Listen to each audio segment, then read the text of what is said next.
that's also key psychologically is we need boundaries. Otherwise, we kind of just explode everywhere because our passions take over. And so giving yourself those guidelines and those boundaries, you know, right, like you said, does every, as Dr. Cindy just said, right? How does this action glorify the Lord? Is this action bringing me closer to God or further away?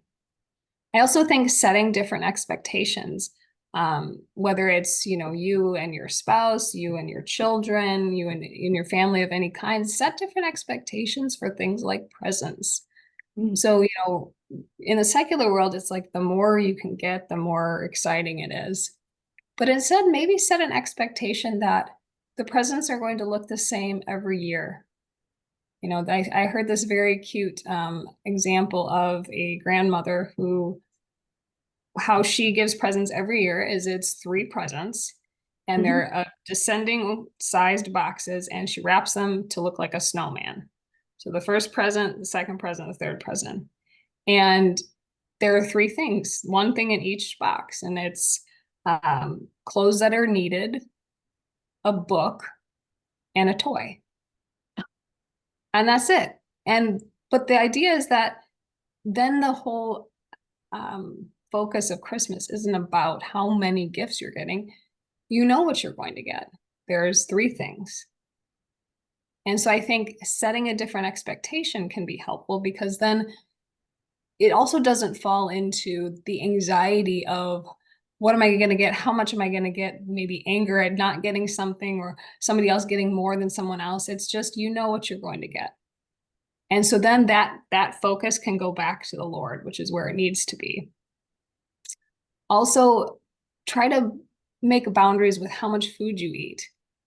So, you know, make a list of what you need to make and make it an appropriate amount. And once it's gone, it's gone.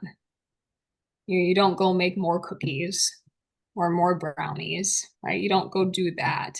So I think setting that kind of boundary. Um, I also think making sure that you are, and you touched on this, taking time to celebrate the Lord during your downtimes. So instead of turning on some movie, some secular movie, turn on something that talks about the birth of our Lord. You know, Mhm. Formed is a great place to do that. Formed has a lot of videos and movies on there about our Lord. Go watch the Nativity story. Go do these things. Read a book. You know, whether it's with children, read a book about the Nativity for them, or you read a book as an adult. Read an adult book about the Nativity story so that you can contemplate on our Lord. And then I would say the last thing that has come to my mind is family time is kind of a double-edged sword. You know, it's wonderful to spend time with family, but as we stated earlier, family can also bring out aggression and hostility and stress.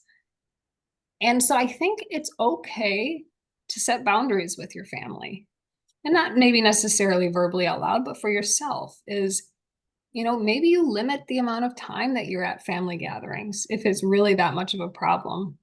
Or maybe you know specific people in your family that cause the problems for you, and you limit your time with them and you spend your time with the other people in the family. I Mhm. also know people that have decided that it's just too problematic because their family is not Catholic and very anti-Catholic. And they've decided to just not do any family functioning or any family functions and instead spend Christmas, you know, with their immediate family, focusing on the Lord. So I think it's okay. It's not, you don't have to do what, you know, society says you have to do.